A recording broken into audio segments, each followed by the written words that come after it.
Lowe's knows how to help you get the most out of your store run. That's why members save more with My Lowe's Rewards. Earn points towards My Lowe's money on eligible purchases. Get access to member-only deals and free member gifts. Plus, unlock free standard shipping when you reach Silver Key status. So what are you waiting for? Join for free today. Lowe's. We help. You save. Loyalty program subject to terms and conditions. Details at lowes.com/terms. Subject to change.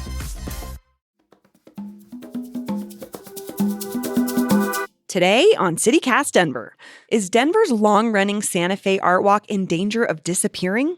The city says the street party has outgrown the West Side, but some folks on the Strip are worried that moving it could signal its end. Then, after 3 women were attacked on their way to a protest against mass deportations, questions swirl around the safety of speaking out. I'm joined by 2 of my favorite guests to dig into these stories and more news of the week. Oh, and just a note, this episode contains some explicit moments. Today is Friday, February 14th. I'm Bree Davies, and here's what Denver's talking about.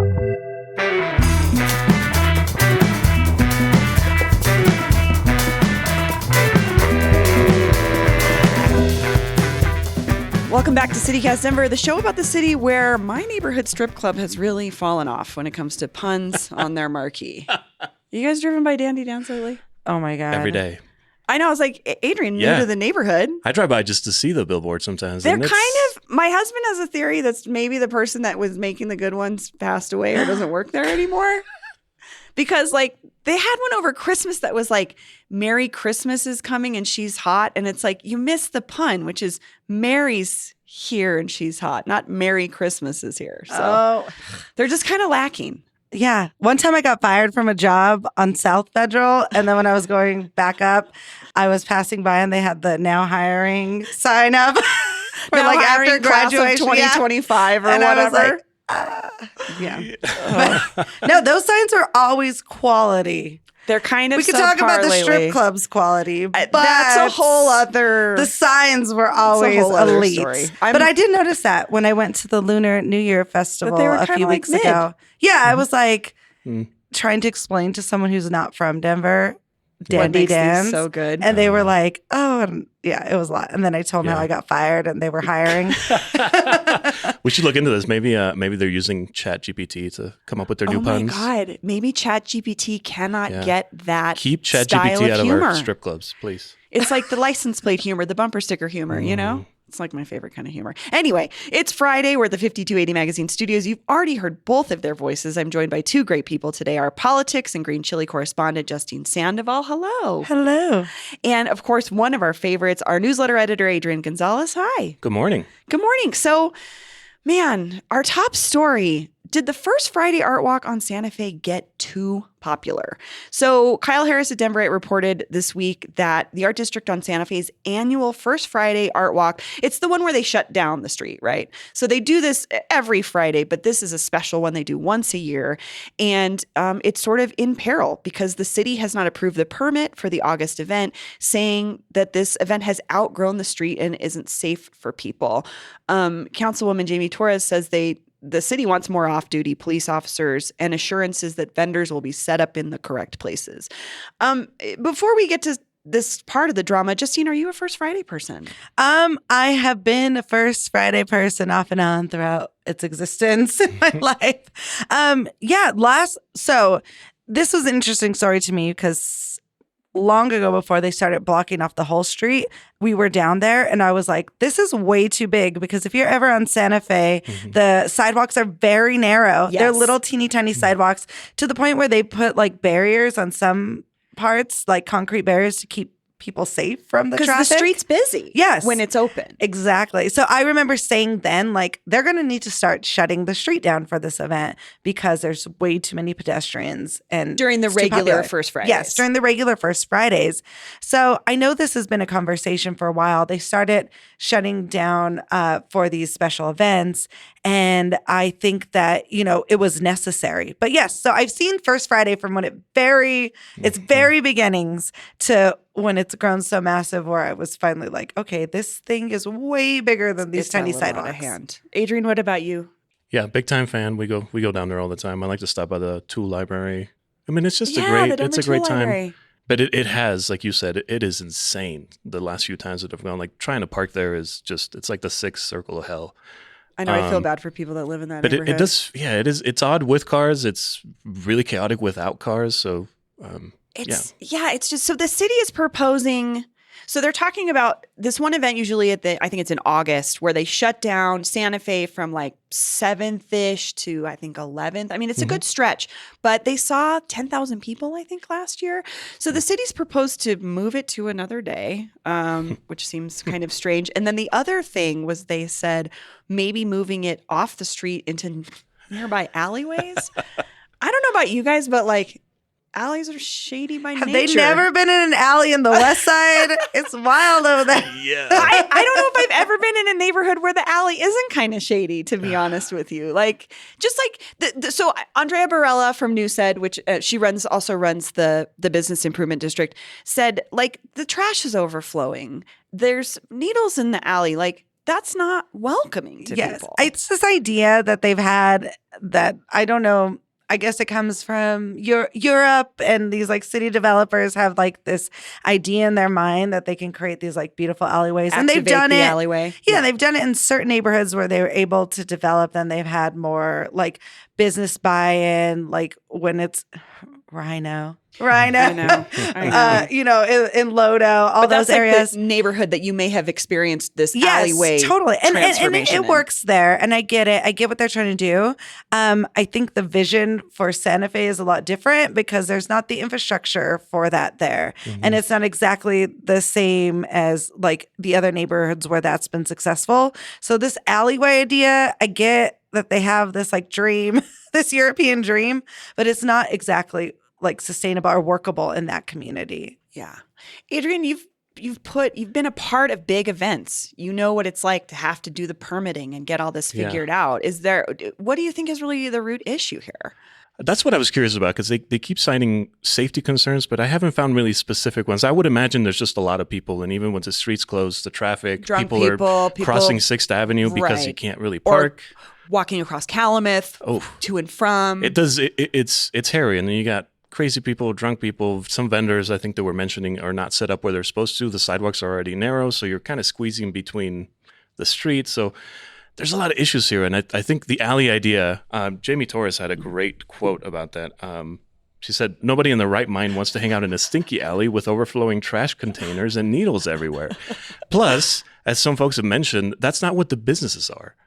And there are people back there that have garage entries. This is the way they enter the yards. This is the way that they come into their homes. So shutting it down for the day is also not a great option. To me, it feels like, complaining about the traffic during the Broncos and then, okay, let's move them and have them play at Jefferson Park. Right. It's a crazy idea. So, I feel for everybody. I'm sure there are safety concerns. I'm hopeful that Jamie Torres and everyone can come together and work something out. Yeah, there's this historical component too, right? I mean, we have to talk about First Fridays really originated out of Santa Fe in a grassroots manner.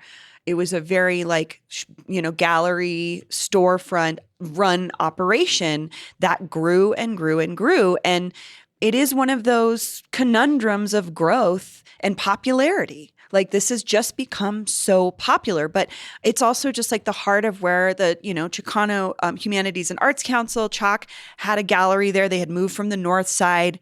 They lost their lease a couple of years ago, but they luckily got a new spot. So they're back. But to me, it's so integral to the story of the street, right? Aslan Theater is there. So moving it doesn't feel like, how do you... Moving it is not an option. Changing the day is not an option. It is the OG First Friday. And I don't think people understand that because there's lots of First Fridays, lots of art walks, but it is the OG First Friday. I remember we used to go there in college because you could go get free wine down at all the galleries. Yeah. So we'd go look at art and, be collegey and drink our free wine and then go party in Lodo. But it was a chance too that people were they were inviting people in to come check out the art, and it was very much just low key. But it is the OG art experience. So changing the day, changing location, it's just not going to work. Yeah. I'm wondering if they could open up the alleys as well and give the property owners maybe some financial support to do the cleanups that they're talking about. and then maybe just expand it. But I don't know, or maybe even move it further down Santa Fe. It's hard because like you can't go south on Santa Fe because 6th Avenue is right there. You can't shut down 6th Avenue. Like that's just the main entryway into the city from the far west side. So I see the struggle here, but I also just worry, I don't know. I worry about moving it away from its heart will take away from a lot of the places that depend on that as a big event for them. Yeah. Well, I think the city needs to look at it too. Like this community built this big event that is like a staple, a part of our culture here. So how do we reinvest in those communities to help these business owners and these gallery owners create the infrastructure they need to be able to accommodate this? Like they can do so much collectively, but also where is it an infrastructure issue? And where does the city say, okay, we need to reinvest in this community who's done this on their own? And it's a big thing. People come from out of town. It's a big revenue draw. So where does the city see their investment too in also helping support the infrastructure to make this more successful and easier to do? Yeah. I have to say something that struck me is I don't know if this messaging is intentional or not, but there just seems to be a lack of interest from the city in investing in spaces for pedestrians. Just thinking about Viva Streets was canceled, this 29th and Larimer block that has suddenly been reopened to cars. Well, not suddenly, but their permit was up, and bike lanes fights happening in neighborhoods across the city. I maybe I'm reading too much into this, but it feels like cars are still the priority here. I'm totally with you because I'm a driver and a pedestrian, so I've experienced it in the neighborhood. But like the Viva Streets thing, I was thinking about that. I'm like, I thought we were supposed to be shutting down streets like happily. And the Biennial of America has brought in this whole thing about like in Medellin, they shut down the streets for community. And then to kind of see this, that set off a flag in my head. Like, wait, I thought we were not worried about that. I thought we were going the other way. Adrian, what do you think about that? This sort of pedestrian, unfriendly culture that we seem to be continuing to perpetuate. The rage I had yesterday, that's funny. That was my first reaction. I thought, oh, great, we're giving it up to cars again. It's this constant battle that we have, but we also don't have the infrastructure to not have cars. So it's a weird in between. But every time we try to move a little bit towards more pedestrian, bike friendly, transit friendly, more accessible. But my garage, but my parking spot. But how come I can't take my favorite street down Santa Fe on a Friday night? That's what it kind of feels like they're giving it up to. But I'm glad you brought up that we don't have the infrastructure for other alternatives, in that like we have a bus service. And I think that folks don't feel like it's reliable, or maybe the line that they use stops serving their neighborhood. And there's this really interesting thing that's happening parallel to this, which is RTD's new Art District connector route. So, sort of on the plus side, there's this bus route that now Monday through Friday connects the Art District on Santa Fe, the Denver Theater District, and the Rhino Art District. It runs hourly at stops between the Alameda Light Rail Station and the 40th and Colorado Station. So this is a big swath of the city. Adrian, would you use it on a Friday night? I would love to. I would love to use it. I don't know how viable it is that it's every hour. Like I have to be there on the hour, and if I miss it, cool. I guess I'll take an Uber, or I guess I'll miss that event. So again, RTD is a whole nother conversation, but I would use it. I would love to see it grow and be better at that, because I would definitely love to be able to not have to drive or spend $50 on an Uber, 2 Ubers on a Friday night. Justine, you grew up a bus rider. Do you think that this is something that feels worthwhile? For me, yes. And I love I miss public transportation so much.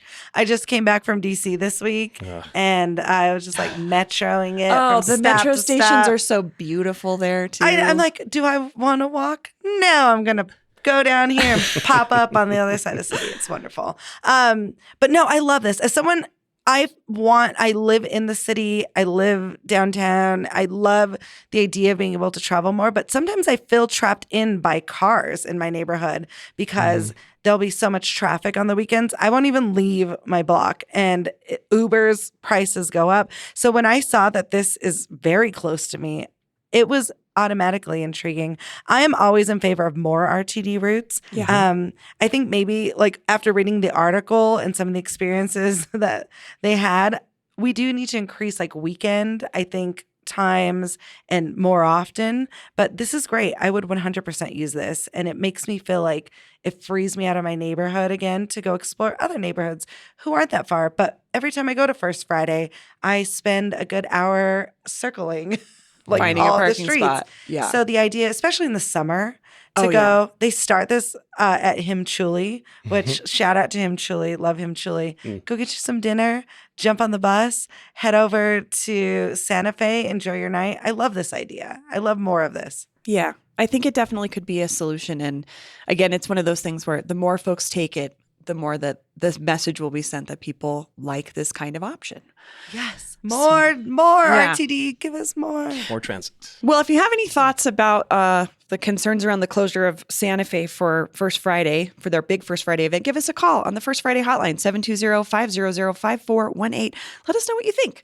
We're going to take a quick break, and when we come back, more news.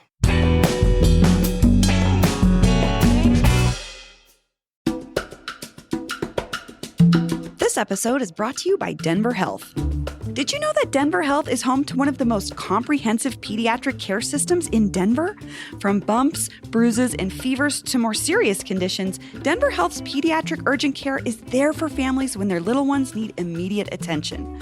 But sometimes a child's care requires more than an urgent visit. That's where Denver Health's inpatient pediatric unit comes in. As part of a level 1 trauma hospital, this specialized unit is equipped to handle complex conditions, ensuring children receive expert, quality care from board-certified pediatricians that you can trust. With providers trained to treat kids from newborns to teens, families can trust Denver Health's pediatric team to deliver comprehensive, compassionate care when it matters most. To schedule a pediatric appointment, call 720-928-2127. That's 720-928-2127. This episode is brought to you by CU Denver's Center for New Directions, offering a master's degree and certificates in public and community leadership. As a CityCast Denver listener, you're already passionate about your city. Why not advance your passions and career with courses on local government policy or nonprofit management? CU Denver is Colorado's leading urban university, and New Directions is teaching what Denver's talking about right now: local politics, affordable housing, labor unions, and more. Dude, you can take a course in community organizing? That's amazing. New Directions offers weekend intensive courses from practitioners doing the kind of work we talk about right here on CityCast Denver. New student scholarships are open for summer or fall starts, or apply by March 17th for a paid Colorado Department of Local Affairs Best and Brightest Fellowship to earn a living and experience in a small or rural town alongside your master's degree. Click on the link in the show notes to get started meeting your moment today. And we're back. This week in racism, I guess, is our ongoing theme. We talked about the swastika situation last week, which apparently is still ongoing. If Reddit is correct, do you guys see that? Yeah, it was up there again a few days ago. I was over there. Yeah. Well, this is a whole other situation. Westward, Hannah Metzger at Westward reported that 3 women were walking to last Saturday's protest at the Capitol when they were accosted by 2 men in a truck who drove backwards down Lincoln and threw glass bottles at the women, yelling Nazi power and fuck you, and then threw the Nazi salute as they drove away. These women felt like they were targeted because they were young women, identified by Westward as Hispanic, and they were also carrying signs under their arms to go towards the protest. I never know what to do with this kind of story, but it's like, this is, to me, it feels the concerns that folks are having that are valid, folks are more emboldened to attack other people with differing opinions. I don't know. Justine, how did you feel when you saw this story? You know, I felt for the women who were attacked because I myself have been attacked at protests, but I was not surprised at all. A lot of people know that I've spent a lot of time from my youth to now still protesting and participating in acts of civil disobedience, just being out there and letting people know. And white supremacist groups trolling these types of protests, especially in the more recent years, is is a real thing. Yeah. I've had that. I was doxxed a few years ago by white supremacists who were trolling a protest I was at. And it kind of led me down this rabbit hole of learning who these people were. And they keep a tight pulse on what these other groups are doing. So they are calculatedly there and watching these types of protests. So I was not surprised that they were there. It's kind of more of the same, but it really it makes me fearful for people that have to deal with this type of situation. Yeah, I agree, Justine. I think this is something I experienced this in high school. I think first coming here and going to a protest in Longmont where I grew up, and it's these folks that come out, and it ranges from people that are just contrarians and just want to cause trouble. They're out to have some sort of fight, to people that are literally out to hurt people. And you know me, I'm maybe brown, but I'm a large man. It's funny that when I witness it, it's always these losers always go for I think that these two women that posted the video about this mentioned this, that there were men ahead of them. That same did thing. not get Yes. harassed. And of course, these guys go after the younger women that are alone, walk into a protest. This is how it always happens. It's not something new, and I think obviously in where we're at now, they are emboldened. I mean, there was a whole part of the story where these women went to a state trooper and reported it. The troopers essentially said, well, we don't cover that area. There's nothing we can do. It was like our job. They told them our job is to protect the Capitol. Like these folks threw two glass bottles. One of them got close to them and hit next to their feet on the sidewalk. And they said, well, it didn't hit you, so it's not really nothing we can do. Well, they told them that they had passed on that report to the Denver Police Department. According to the report, the Denver Police Department had no idea, had never heard of this. And now, because of some of the pressure from the video that went viral and they posted on, I believe, TikTok and Instagram, now they've gotten pressure. DPD says that they are investigating, but there's not much they can do. I felt for those women so much in that moment because I experienced this. Like I said, when I was doxxed and then I was harassed by a right-wing radio host for a long time. Scary. But it was true. I felt like I got a lot of extra vitriol because I was a woman, and it was they thought I was an easy target, but jokes on them. But but I know that's exactly what it is. They won't target men. They will go after who's an easy target and run away and harass and be violent. And especially being women in these types of protests, you are extra targeted, and you are extra targeted with violence and with lots of hatred. The interaction that these women had with the what they felt was like a lack of support or help from the police is something I experienced directly as well when I was targeted and harassed online as well, when my photos and my name were used to solicit violent sex acts on Craigslist. And I went to the police with all of this information, and they basically were like, you can fill out a report, but like since nothing's happened, we can't do anything. And that's what I kind of felt was the response here was like, well, the glass bottle didn't hit you, so we don't have a case. And I'm concerned that, again, like you both have said, this is nothing new. This is a tale as old as this place where we live. But it's as these things may escalate and folks do feel emboldened, do we have to wait for folks to get hurt for something to be done, you know? Yeah, that seems to be the trend, I think, from police is we have to wait until it's a tragedy, and then we can talk about it, and even then it becomes politicized, and certain people will get prosecuted. And, you know, would three young brown women getting hurt during a protest be a catalyst for something to be done? I don't feel confident about that necessarily. Yeah. Yeah. But I do praise them for being brave and telling the stories and sharing this, and because it's part that pressure is why DPD is quote unquote investigated. I don't know how much they're actually going to investigate, but it's also telling these stories and sharing these things. While maybe it doesn't come to prosecution of some of these losers, it does create the education, I think, for other folks that are out there. Maybe recognize a truck. Hey, remember that these are moments where you might be in danger. Maybe come with a different group. Make a plan for when you're out there to be safe. Yeah. Yeah. Well, and you make a good point too, is like they put the women put themselves out there by willingly sharing the video. Like that's a danger in itself. I think, Justine, you were just talking about that too, is when you do fight back sometimes, then you get more targeted.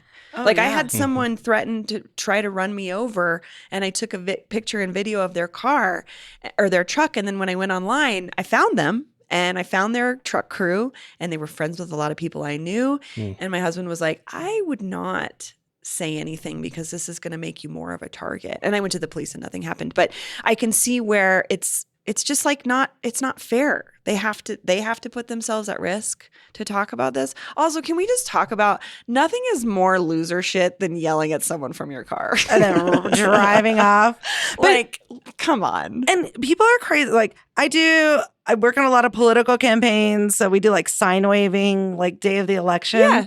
And we will just have like people come up. We're just sign waving and say like the worst things to us. But my favorite thing is when they get stuck at the red light after they talked a bunch of shit. Because I will walk up right to their window and I'm like, hey, what were you saying? Go make you a Say it again. sandwich? Is that what you said? And then they roll Your up their mom window. know you talk Yeah. like that? Well, there's going to be organized protests continuing. There's one happening this Saturday at the ICE detention facility in Aurora. I would love to hear from both of you any advice you have for someone, because some folks I know this is going to be their first protest. Any advice for someone going out for the first time?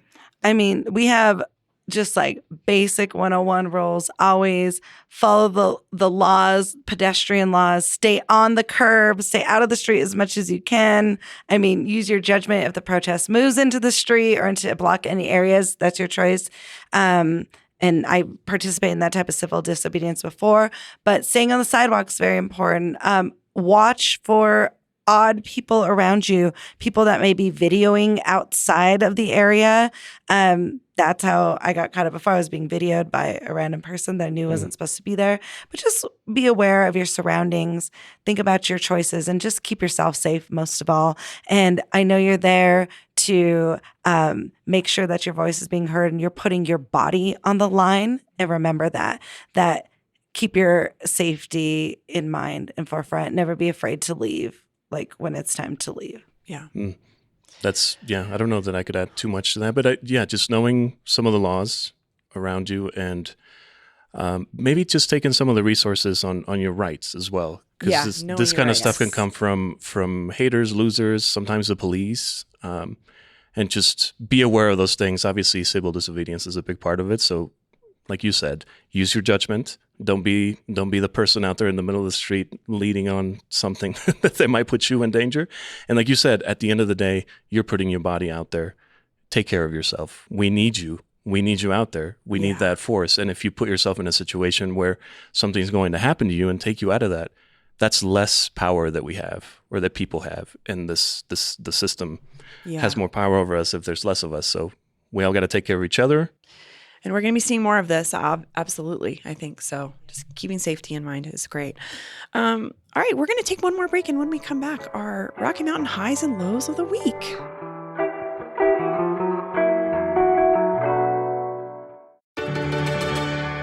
Hey, Bree. Oh, We're here talking about Heyday. do you want me to do this or not?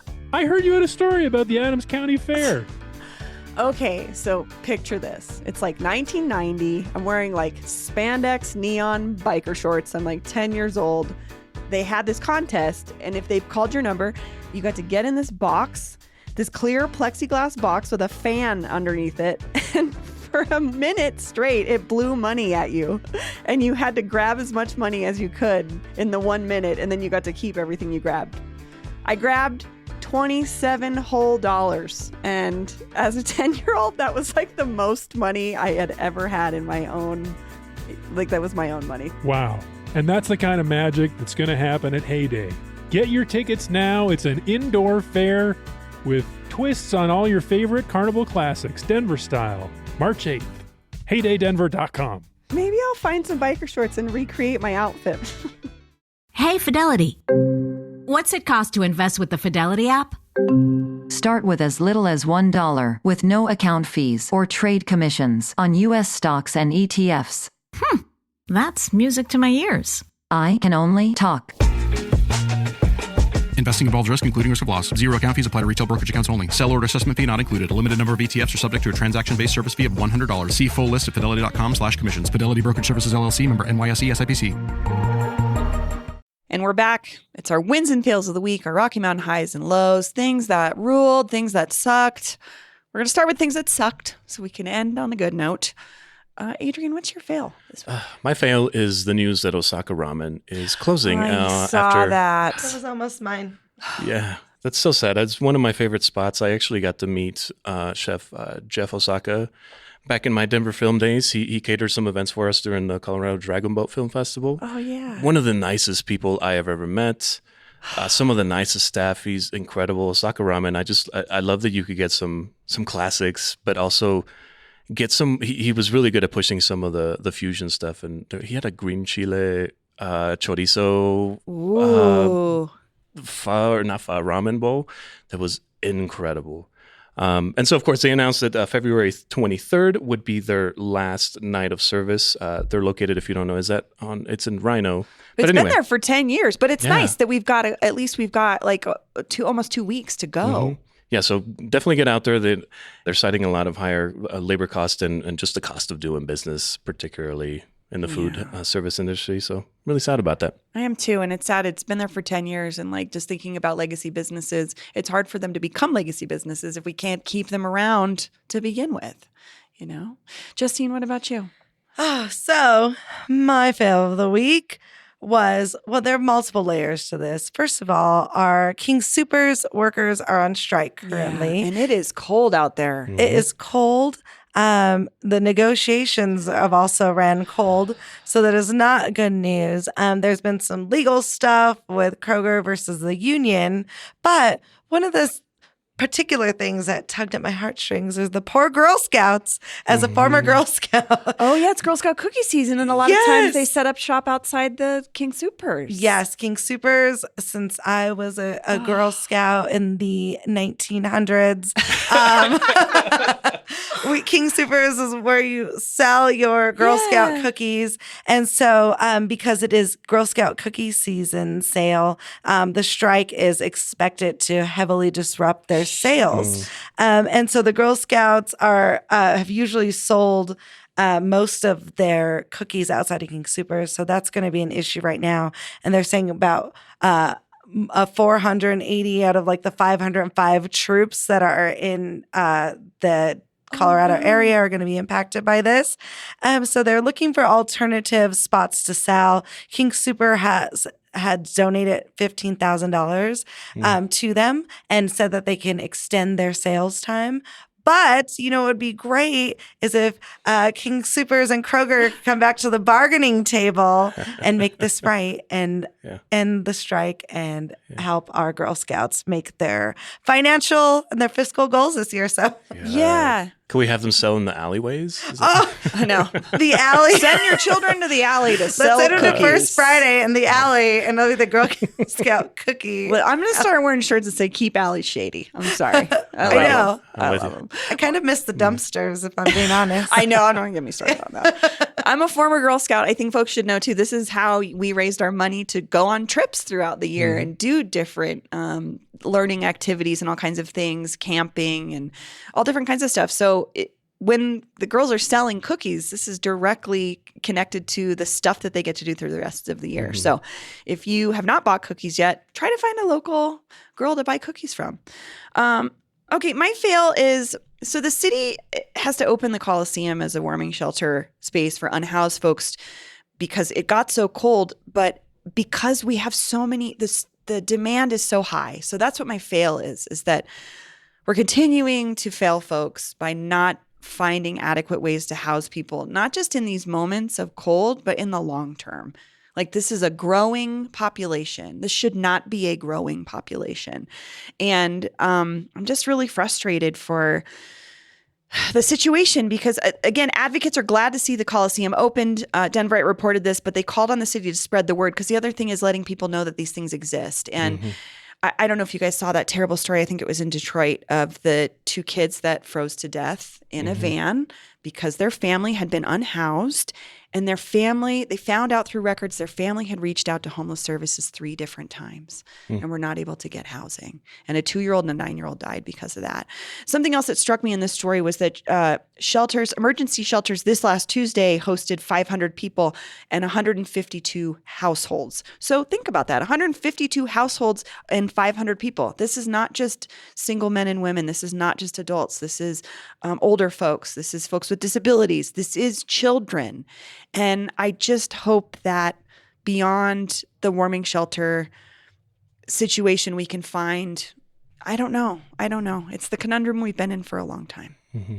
So I don't know. I'm glad that shelter will be opening, but just something for all of us to continue to think about. Yeah, you're right. It feels like there's always a disconnect between the communication and the things that we do. Is one off here, one off there, and like you said, the population keeps growing. Right. And the homeless, if our on-the-house population keeps growing, that says something about Yes. Well, I was actually discussing this with someone who had moved here, and I was explaining to them, growing up, there was always an in-house population, and they were in like a lot of the area that is now Rhino, got pushed out. But it was a lot of single individuals, and to hear households really highlights, I think, the issue that we're facing now. It's not just like individual, which is tragic in itself and individuals, but from growing up to that to now seeing so many more children without homes and seeing entire households without homes really highlights that this is a way bigger issue than we've even ever thought about before. Yeah. Well, let's go out on some highs, some big wins. Adrian, what's your win this week? My win, as an aviation nerd and aspiring pilot, there's rumors that United might might break up with Chicago and start dating Denver more seriously. 6,000 jobs worth, I believe. Up to 6,000 jobs. So United Airlines, obviously they have a commitment to Denver. We have a whole huge hub there. They have a portion of the airport of DIA. They this week announced that they're looking to build about 113 acres out by the airport to use as a flight simulator. So essentially what this does is it expedites people that want to become pilots to train and then become specifically United airline pilots. So it's great for United. Obviously it could be good for Denver. Yeah. And for those of us nerds that want to fly planes. Third career on the horizon. I have ADHD. I have like 15 of them, so don't get me started. And shout out to Chicago. I mean, this would be huge for them. They employ thousands of people there. They're obviously the main stadium where the Bulls and the Blackhawks play is the United Center. They put a lot of philanthropy money into that city. So that's hard for our colleagues over there. But selfishly, that would be great for Denver. It would be good for Denver. Justine, what's your win? My win, I've been slowly settling into February, but it is Black History Month. Yes. So I wanted to highlight some of the things going on here, specifically in Denver. So Denver Arts and Venues has launched a Black History Month public art tour. So they're highlighting the work of Black artists in Denver, and the initiative aims to encourage residents and visitors to go out and check out this amazing art and appreciate the artistic contributions of our amazing Black artists here in Denver. So the tour is up now for the month, but the city is going to leave it up throughout the year. So you can go to their website and see this tour that they've mapped out. So you can spend the entire year exploring I love that. Black artists here in Denver. I love that. Give you a little roadmap to see, because we have so much amazing public art, but often, unless you know the artist personally, which I think those of us at this table are lucky to know a lot of folks that are in the art scene, but maybe you're new to the city and you don't have any idea who these artists are. This is a great way to get to know. I mean, there's obviously artists from different decades, but a lot of these artists are living and working today. So that's amazing. Oh, that's so cool. My win is a shout out to the 20th Street Gym, my favorite gym. I boxed there for a decade, but there was my husband sent me this video on Instagram. I don't know if you guys saw it. I'm assuming it's from quite a few years ago, but Kendrick Lamar stopped by and played some basketball at 20th Street around one of his shows. And I wonder if he played at the Ogden over a decade ago. And I know I don't know if he's come here since. He doesn't. No. Well, no, actually I saw him outside or what was that festival? Oh yeah, he did play. I did see him. It was Overland. Yeah, at Overland Park. Yes. What was that? Grandoozy? Grandoozy. I saw that Grandoozy. So it might have been around that time, but it might have been from when he was earlier. Yeah. But someone was covertly filming him playing basketball at 20th Street. I forgot I saw him at Grandoozy. Yeah, so did I. Same. But it just it warmed my little heart, because the 20th Street Gym has always just felt like a home to me. Yes. I shout out to my old boxing coaches, Mo Davis and Andrea Burrell. Love that place. It's just such a warm welcome. It's one of the coolest rec centers in the city. So cool. I mean, this is like turn of the century building. It's got beautiful woodwork, and the folks there are so nice. So if you haven't visited 20th Street Gym, now you can go and play basketball where Kendrick Lamar once played basketball. Wear your flare jeans. Oh my God. We're not even going to talk. Why? Why is he bringing those back? I loved it. What do you mean, Because I why? just bought a pair of flare jeans too. Do you guys and I'm not like, remember Yes. this, especially this time of year? They're just going to get soaked. They soak up melted yeah. snow and mag That chloride. was part of the vibe. They help clean up the mag chloride. Oh. It just like soaks it up. Yeah, it's like having clean boots. Yeah. I don't know. I used to work at Foley's, and I worked at the makeup counter next to the juniors department, and I see the sandblasted. Hey, they wear Jeans. Janko jeans. True. I went through that phase. The too. trauma is part of the fit, too. Well, Justine, Adrian, thank you so much. Oh, thank you. Thank you.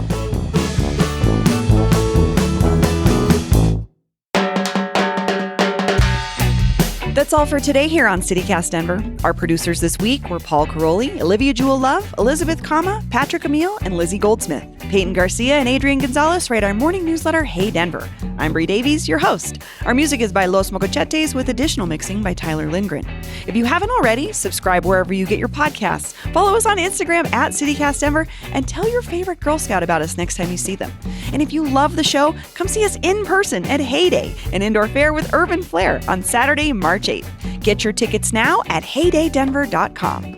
You can sign up for our daily newsletter and learn more about us at denver.citycast.fm. Oh, and by the way, we are off Monday, but we'll be back in your feeds on Tuesday. See you then.